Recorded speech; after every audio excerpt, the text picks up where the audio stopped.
ನಮಸ್ಕಾರ ಫ್ರೆಂಡ್, ನಮ್ಮ channel subscribe ಆಗಿ ಹಾಗೆ ಲೈಕ್ ಮಾಡಿ. ಫ್ರೆಂಡ್, ಏನಾರ ಹೊಸದಾಗಿ ವಿಡಿಯೋ ನೋಡ್ತಾ ಇದ್ದರೆ ದಯವಿಟ್ಟು ಸಬ್ಸ್ಕ್ರೈಬ್ ಆಗಿ. ಸರ್ಕಾರದ ಮಾಹಿತಿ ಬಗ್ಗೆ, ಫ್ರಾಡ್ಗಳ ಬಗ್ಗೆ ನಾವು ಮಾಹಿತಿ ಕೊಡ್ತಾ ಇರ್ತೀನಿ. ನೋಡಿ ಫ್ರೆಂಡ್, ಈಗ ಏನು BPL ಕಾರ್ಡು ಆದಾಯ ಮಿತಿ ಮೀರಿ ಇರೋರಿಗೆ ಸರ್ಕಾರದಿಂದ ಲಕ್ಷ ಕಾರ್ಡ್ಗಳು ಕ್ಯಾನ್ಸಲ್ ಆಗ್ತಾ ಇದ್ದಾವೆ. ಫ್ರೆಂಡ್, ಇಲ್ಲಿ ಏನು ಇತ್ತೀಚೆಗೆ BPL ಕಾರ್ಡು ಅನರ್ಹ ಏನಿದ್ದಾರೋ ಅವ್ರನ್ನೆಲ್ಲ ಪಟ್ಟಿಯಿಂದ ಹೊರತೆಗೆದು ಕಾರ್ಡುಗಳು ಕ್ಯಾನ್ಸಲ್ ಮಾಡ್ತಾರೆ ಅಂತ ವಿಷಯ ಬರ್ತಾಯಿದೆ. ನೋಡಿ, ಈಗ 1,20,000 ಆದಾಯ ಮೀರಿ 1,20,000 ಆದಾಯ ಮೀರಿ ಏನು ಇದರ ಅಂಥ ಪಡಿತರ ಚೀಟಿಗಳು ಸರ್ಕಾರ ಆದೇಶ ಹೊರಡಿಸಿದೆ. ಏನು ಅಂಥ ಪಡಿತರ ಚೀಟಿಗಳು ಕ್ಯಾನ್ಸಲ್ ಮಾಡ್ತೀವಿ ಅಂತ ಹೇಳಿ ಕ್ಲಿಯರಾಗಿ ತಿಳಿಸಿದೆ. ಮೊನ್ನೆ ಸಹ ರೀಸೆಂಟಾಗಿ 4 ವೀಲ್ ಕಾರ್ಗಳು ಇರೋವಂಥವ್ರು ಏನು ವೈಟ್ ಬೋರ್ಡ್ ಇರೋಂಥವ್ರಿಗೆ ಕಾರ್ಡು ಕ್ಯಾನ್ಸಲ್ ಮಾಡ್ತೀವಿ ಅಂತ ತಿಳಿಸಿದರು ಈಶ್ವರಪ್ಪ ಅವರು. ಈ ಸದ್ಯಕ್ಕೆ ಈಗ ಮಾಹಿತಿ ಪ್ರಕಾರ 1,20,000 ಮೇಲ್ಪಟ್ಟು 1,20,000 ಮೇಲ್ಪಟ್ಟು ಇನ್ಕಮ್ ಸರ್ಟಿಫಿಕೇಟು ನಿಮ್ಮ ಹತ್ರ ಇದ್ದರೆ, ಆದಾಯ ನಿಮ್ಮ ಹತ್ರ ಏನಾರು ಕಂಡು ಬಂದ ಅಂಥ ಅನರ್ಹ BPL ಕಾರ್ಡುಗಳನ್ನು ರದ್ದು ಮಾಡ್ತೀವಿ ಅಂತ ಇಲ್ಲಿ ತಿಳಿಸ್ತಾ ಇದೆ. ನೋಡಿ, ಇಲ್ಲಿ ಇನ್ಕಮ್ ಈಗ 1 ಲಕ್ಷ ವಸತಿ ಯೋಜನೆ ಅಡಿಯಲ್ಲಿ ಇತ್ತೀಚೆಗೆ ಹೋದ ವರ್ಷ ಒಂದು 2 ಇಯರ್ಸ್ ಹಿಂದೆಡೆ 1,20,000 ಒಳಗಡೆ ಅಂತ ಇಲ್ಲಿ ಮಾಹಿತಿ ಕೊಟ್ಟಿದ್ರು. ಅದ್ರ ಮೇಲ್ಪಟ್ಟು ಏನಾರು ಮಾಡಿಸಿದರೆ ಈಗ ಅಂಥ BPL ಕಾರ್ಡುಗಳು ಸಹ ರದ್ದಾಗುವ ಸಾಧ್ಯತೆಗಳು ಹೆಚ್ಚಾಗಿದ್ದಾವೆ. ಯಾಕೆಂದರೆ ಬ್ಯಾಂಕ್ ಲೋನ್ ಸಿಕ್ಕಲ್ಲ, ನೀವು ಮಾಡಿಸ್ಕೊಳ್ಳಿ ಅಂತ ಸಾಕಷ್ಟು ಸರ್ಕಾರ ಹೋಮ್ ಲೋನ್ಗಳಿಗೆ ತಿಳಿಸಿದ್ದು. ಬಟ್ ಅವ್ರು ತಿಳಿಸಿದ್ದು 1 ಲಕ್ಷ ಒಳಗಡೆ ಹೇಳಿದರು, 1 ಲಕ್ಷ ಮೇಲ್ಪಟ್ಟು ಮಾಡಿಸ್ಬೇಡ್ರಿ ಅಂತಲೇ ಹೇಳಿದರು. ಈಗ ಸದ್ಯಕ್ಕೆ ಅಂಥವು ಅನರ್ಹ ಫಲಾನುಭವಿಗಳು ಏನಿದಾವೋ 1,20,000 ಮೇಲ್ಪಟ್ಟ ಅಂಥವು 1,20,000 ಮೇಲ್ಪಟ್ಟ ಅಂಥವು ಈಗ BPL ಕಾರ್ಡು ಸರ್ಕಾರದಿಂದ ಕ್ಯಾನ್ಸಲ್ ಮಾಡ್ತಾರೆ ಅಂತ ತಿಳಿಸಿದೆ. ನೋಡಿ, ಈಗ ಅಂಥ ಶ್ರೀಮಂತರು ಇರೋವಂಥವು ಕಾರ್ಡುಗಳು ರದ್ದು ಮಾಡಿ ಪರವಾಗಿಲ್ಲ.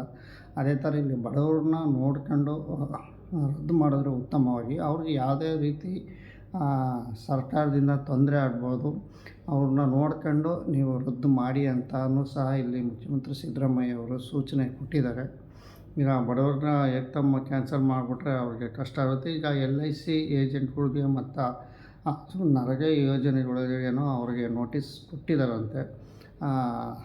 ನೀವು ಆದಾಯ ಮೀರಿ ಇದ್ದೀರಾ, ಹಾಗಾಗಿ ಅಂತ ನೋಟಿಸ್ ಕೊಟ್ಟಿದ್ದಾರೆ. ಈ ನೋಟಿಸ್ ಬರೋ ಕಾರಣ ಏನಪ್ಪ ಅಂದರೆ, ನೀವೇನೋ ಕರೆಕ್ಟಾಗಿ ನೋಟಿಸ್ ನಿಮ್ಗೇನಾರು ಬಂದಿದ್ದರೆ ನೀವು 1,20,000 ಒಳಗಡೆ ನೀವು ಆದಾಯ ಇನ್ಕಮ್ ಸರ್ಟಿಫಿಕೇಟು ನೀವು ತೋರಿಸ್ಬೇಕಾಗುತ್ತೆ. ಅದೇನಿದ್ರೆ ಸರಿ ಮಾಡ್ತೀವಿ ಅಂತಲೂ ಸಹ ಇಲ್ಲಿ ತಿಳಿಸಿದ್ದಾರೆ.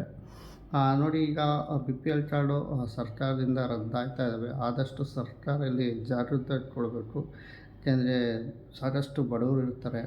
ಬಡವರು ಇದ್ದಾಗ ಅವ್ರು ಕ್ಯಾನ್ಸಲ್ ಆದರೆ ತುಂಬ ರಿಸ್ಕ್ ಆಗುತ್ತೆ. ಮತ್ತೆ ಅವ್ರು ಮಾಡಿಸ್ಕೋಬೇಕು ಅಂದರೆ ಫಜೀತಿ ಬಿಡಬೇಕು, ಇನ್ಕಮ್ ಸರ್ಟಿಫಿಕೇಟ್ ಮಾಡಿಸ್ಕೋಬೇಕಾಗುತ್ತೆ, ಮತ್ತು ಅದೆಲ್ಲ ಡಾಕ್ಯುಮೆಂಟ್ಸ್ ಕೊಡಬೇಕಾಗುತ್ತೆ. ಇದು ತುಂಬ ಕಷ್ಟ ಆಗುತ್ತೆ. ಇದು ಮುಂಜಾಗ್ರತವಾಗಿ ಸರ್ಕಾರ ಇದ್ರ ಬಗ್ಗೆ ಗಮನದಲ್ಲಿ ಹರಿಸ್ಕೊಂಡು ಆದಷ್ಟು ಮನೆ ಬಾಗಿಲು ವಿಸಿಟ್ ಮಾಡಿ ಅವ್ರವ್ರ ಪರಿಸ್ಥಿತಿ ತಿಳ್ಕೊಂಡು ನಂತರ ನೀವು ಕ್ಯಾನ್ಸಲ್ ಮಾಡೋದು ಉತ್ತಮ ಅಂತ ನಾನು ನಿಮಗೆ ಸರ್ಕಾರಕ್ಕೆ ಒಂದು ಮನವಿ ಮಾಡ್ತೀವಿ. 4 ವೀಲ್ ಕಾರ್ ಇದ್ದರೂ ಸಹ, ಏನು ಕಾರ್ ಇದ್ದರೂ ವೈಟ್ ಬೋರ್ಡು ಕಾರ್ ಇದ್ದರೂ ಸಹ ನಾವು ಕ್ಯಾನ್ಸಲ್ ಮಾಡ್ತೀವಿ ಅಂದರೆ BPL ಕಾರ್ಡು ಹೊಂದಿದ್ದರು ಒಂದು ಆಸೆ ಅವ್ರಿಗೂ ಸಹ ಇರುತ್ತೆ. ನಾವು ಒಂದು ಕಾರ್ ತಗೊಬೇಕು, ಸಣ್ಣದು ಹೆವಿ ಕಾರಲ್ಲ, ಒಂದು ಕಾರ್ ತಗೊಂಡು ಓಡಾಡಬೇಕು ಅಂತ. ಕಾರ್ ತಗೊಂಡಿದ್ದೀವಿ ಅಂತ ಏಕ್ದಮ್ ಕ್ಯಾನ್ಸಲ್ ಮಾಡೋದಲ್ಲ. ಅದು ಬಜೆಟ್ ನೋಡಿ, ಕಾರಿನ ಬಜೆಟ್ ನೋಡಿ.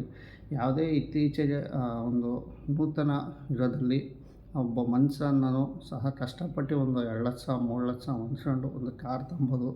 ಅಥವಾ EMI ಇತ್ತೀಚಿನ ದಿನಗಳಲ್ಲಿ ಲೋನ್ಗಳು EMI ಕೊಡ್ತಾರೆ. 1 ಲಕ್ಷ 2 ಲಕ್ಷ ಕಟ್ಟಿ EMI ಮಾಡಿಸ್ಕೋಬೋದು. ಕಾರ್ ರೇಟ್ ನೋಡಿ ಕ್ಯಾನ್ಸಲ್ ಮಾಡಿ ಅಂತ ಹೇಳ್ಬೋದು. ಕಾರ್ ಇತ್ತೀಚೆಗೆ ಬಡವರು ತಗೊಬೇಕು ಅಂತ ಒಂದು ಕನಸಿರುತ್ತೆ. ಕಾರ್ ನೋಡಿ ನೀವು ಕ್ಯಾನ್ಸಲ್ ಮಾಡಬೇಡಿ ಅಂತ ನಾವು ಸಹ ತಿಳಿಸ್ತೀನಿ.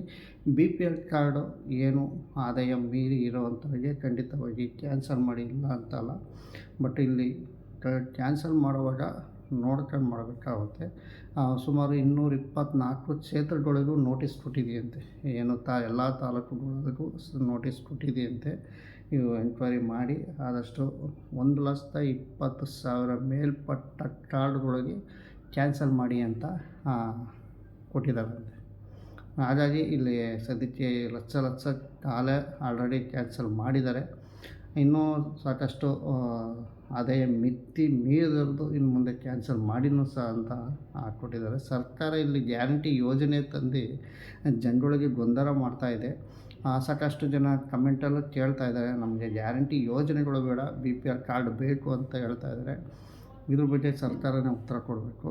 ನೀವು ಆದಷ್ಟು ಕಾರ್ಡು ಕ್ಯಾನ್ಸಲ್ ಮಾಡಿದ್ರೆ ಸರ್ಕಾರದ ಗಮನದಲ್ಲಿ ಇಟ್ಕೊಂಡು ಕ್ಯಾನ್ಸಲ್ ಮಾಡಬೇಕು, ಬಡವರಿಗೆ ಕ್ಯಾನ್ಸಲ್ ಮಾಡಬಾರ್ದು ಅಂತ ಹೇಳ್ತಾ ವಿಡಿಯೋ ಮುಗಿಸ್ತಾ ಇದ್ದೀನಿ. ನಮಸ್ಕಾರ.